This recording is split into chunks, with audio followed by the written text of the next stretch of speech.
My favorite time of the season is whichever season I'm in. I like to wake up and see the sun shining, and I like to iron when it rains. Mom was fun. She's very creative. She's always been a good listener. She was my best friend my whole life. Sorry. And when she got sick, turning into somebody that she wasn't was very difficult.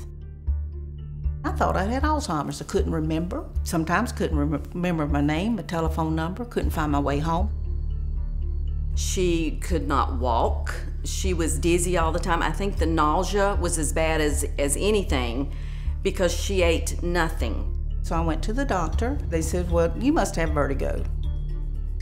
It felt like I was on a Ferris wheel at 100 miles an hour and it would sling me off. And then there I was, I couldn't stand up. I was sick. You get to where you just don't care if you live or die. You just sit there and let the dirt pile up.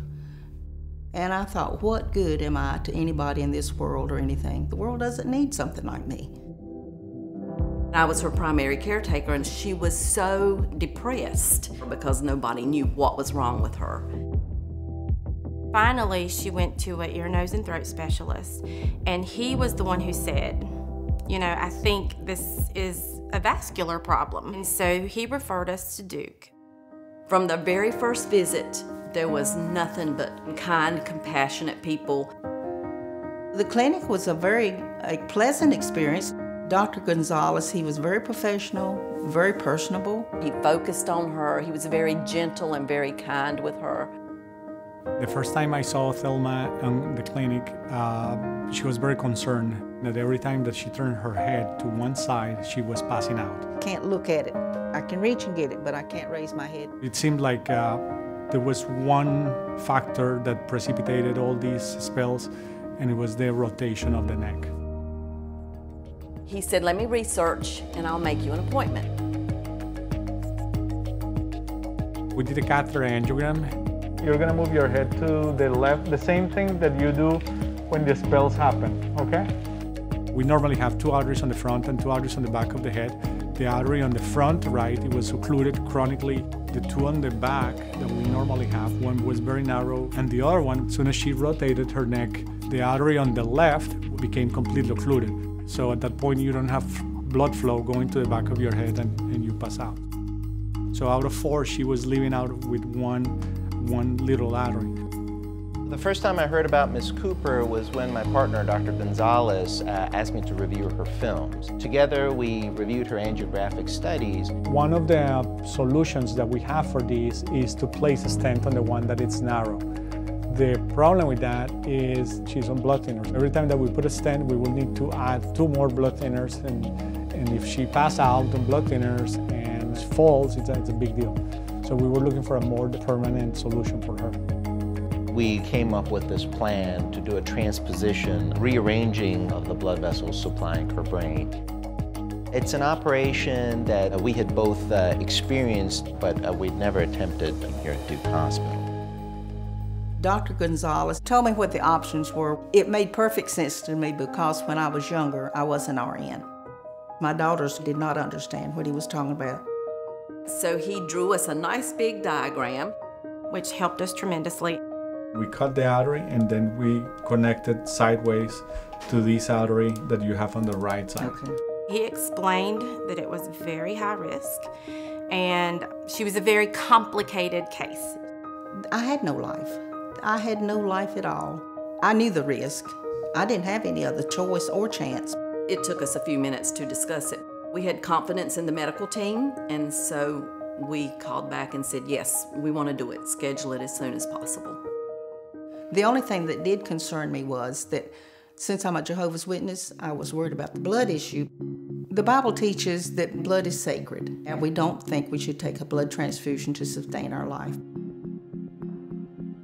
That's another layer of complexity. It raises your anxiety a little bit, but on the other hand, we have an exceptional center for blood conservation here that allows me to focus on what I do best, and they take care of the part that they do best, which is to make it safe for us to take care of patients who can't take blood products or blood transfusions.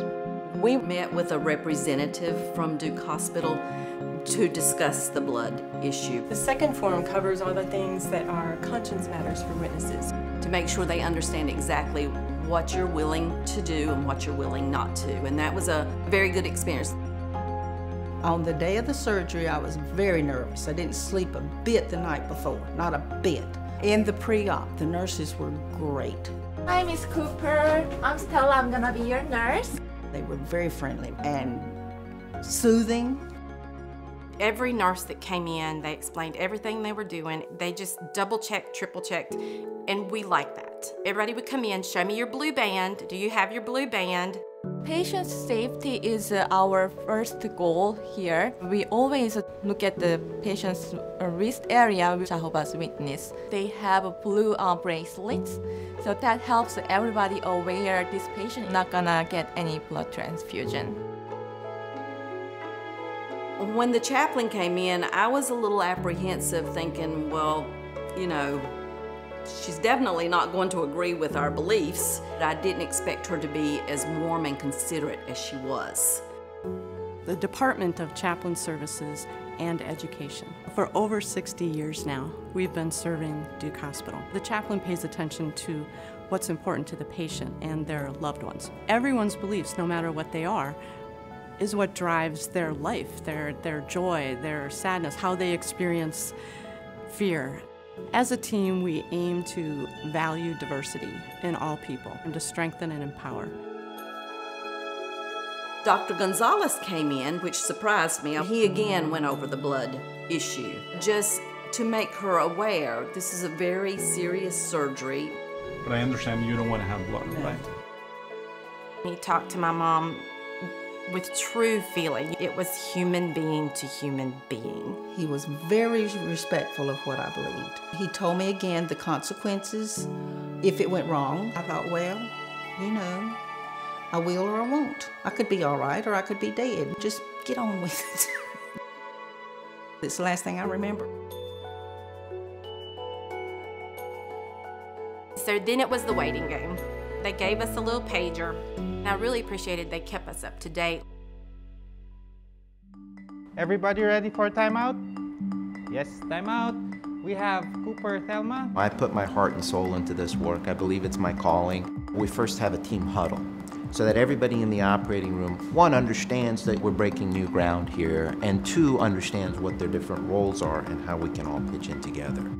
My job is to go into the operating rooms, and I am the safety net. We're monitoring EEG, so that gives us the electrical activity that's happening in the brain. In the case of Thelma, that they don't stroke out in a certain area and have lack of abilities to talk or think or hear after the procedure is done. Bears are present bilaterally and EEG is continuous and symmetric at baseline. Communication in the operating room is critical. The main issue was that she already has limited blood flow to her brain.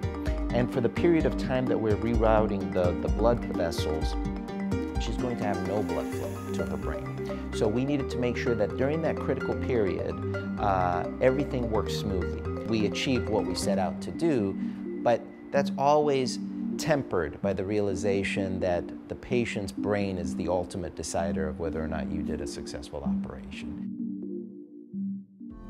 We just finished. Everything went well. It was awesome. It really was, in every aspect of the word awesome. We got to go back and see her In the neuro ICU. We didn't really know what to expect, but she looked bad. She was in excruciating pain. She moaned and groaned and cried. I was like, something's wrong. And they immediately checked her out. The job of an ICU nurse is to care for people, but always think that something's going to go wrong and then have 7 different backup plans. Overthink everything. But that's how you keep people alive. Before we left, she was able to use her left side a little better. It still wasn't correct, but it was getting better. The day after, we came in and she's sitting in the bed and she's smiling and, hey, honey, how are you? And it's just jaw-dropping to us.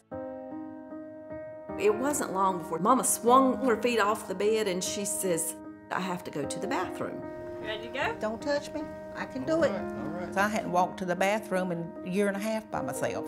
And she's like, I can do it. I can do it. You're walking on your own, straight. You're walking straight. Oh my God.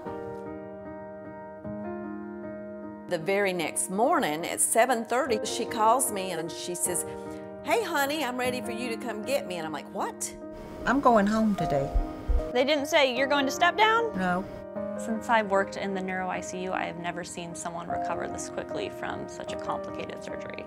Well, once we figured out that she was going home, we had to have a dance party, so we just kind of bopped around. In less than 48 hours, she went from a miserable, depressed, burdened woman to happy and glad to be alive. I've been rejuvenated. And it's just like I'm 40 years old again instead of 80. And I love to bake bread and sweet stuff. I love to sew aprons. I consider what happened to me a miracle. We've conquered a new frontier. And I'm thankful to be able to work in an institution that values delivering innovative, groundbreaking care to patients in a safe and effective manner. They gave me my life back because my life involves my mother.